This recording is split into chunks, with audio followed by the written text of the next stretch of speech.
क्या आप भी कैम्ब्रिज, हार्वर्ड या MIT जैसे कॉलेज जाना चाहते हैं? वहां जाकर पढ़ाई करना चाहते हैं और सोच रहे हैं कि कितनी फीस लगेगी? तो जरा रुक जाइए। कॉलेज की फीस के साथ जरा बैंक की फीस भी जोड़ लीजिए। दरअसल एक रिपोर्ट के मुताबिक भारत के लोग इस साल जितने पैसे विदेश भेजते हैं उसमें से एक बड़ा अमाउंट बैंक्स एक्सचेंज रेट के नाम पर काट लेते हैं।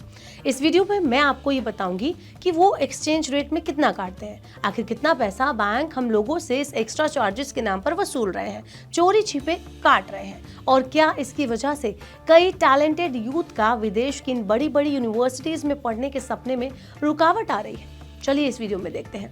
Hello and welcome to money 9। मैं हूं मीनू शर्मा। अगर हाल ही में आई एक रिपोर्ट की माने तो भारत से हर साल करीब 85,000 करोड़ से भी ज्यादा पैसे सिर्फ विदेश में पढ़ रहे बच्चों को भेजे जाते हैं, जिसका 95% पैसा ट्रेडिशनल बैंकिंग चैनल्स के जरिए भेजा जाता है। अब दिक्कत यह है कि ये बैंक्स डॉलर देने के लिए जो एक्सचेंज रेट लगाते हैं उसमें 3% से लेकर 5% तक का मार्जिन जोड़ देते हैं। यानी अगर आपने 30 लाख रुपए भेजे हैं तो बैंक आपको बिना बताए 75,000 रुपए हजम कर जाते हैं।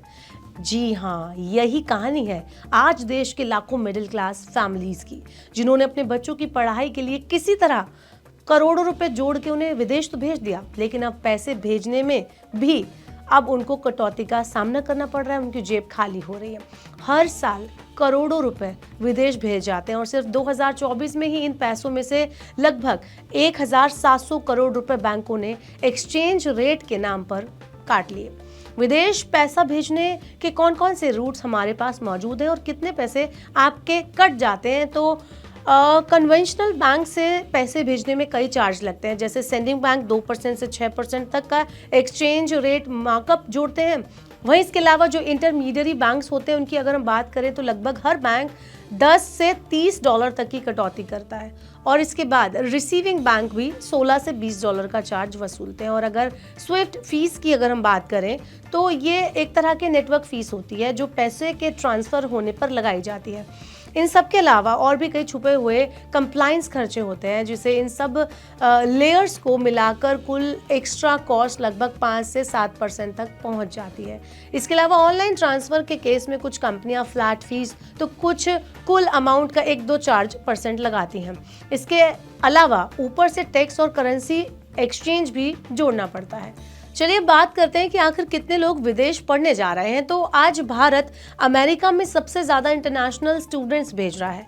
अमेरिका, ब्रिटेन, कनाडा, ऑस्ट्रेलिया और जर्मनी, इन सब देशों में हर 3 इंटरनेशनल स्टूडेंट में से एक भारतीय होता है, जिसमें सबसे बड़ा परसेंटेज IIT, IIM ग्रेजुएट्स का है। यानी हमारे टॉप इंस्टीट्यूशन से पढ़े हुए जो स्टूडेंट्स हैं वो आगे की पढ़ाई करने के लिए विदेशों का रुख कर रहे हैं। तो पैसे के साथ साथ ब्रेन ड्रेन की दिक्कत भी सामने आ रही है। तो फिर क्या हम भी आंख मूंद कर वही पुराने बैंकिंग सिस्टम पर भरोसा करते रहेंगे क्या?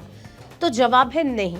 अगर आप भी अपने बच्चों के लिए पैसा विदेश भेज रहे हैं या भेजना चाहते हैं, कुछ प्लानिंग बना रहे हैं, तो अगली बार जरा इस बात पर आप जरूर ध्यान दीजिएगा कि कहीं ऐसा ना हो कि जो पैसा आप पढ़ाई के लिए भेज रहे हैं, बच्चे के खर्च के लिए भेज रहे हैं, उसका एक बड़ा हिस्सा बैंक की जेब में चला जाए। और मार्केट में ऐसे कई ऑप्शन अवेलेबल हैं जिसके जरिए आप कम से कम चार्जेस में अपने बच्चों की पढ़ाई पर पैसा विदेश में खर्च कर सकते हैं।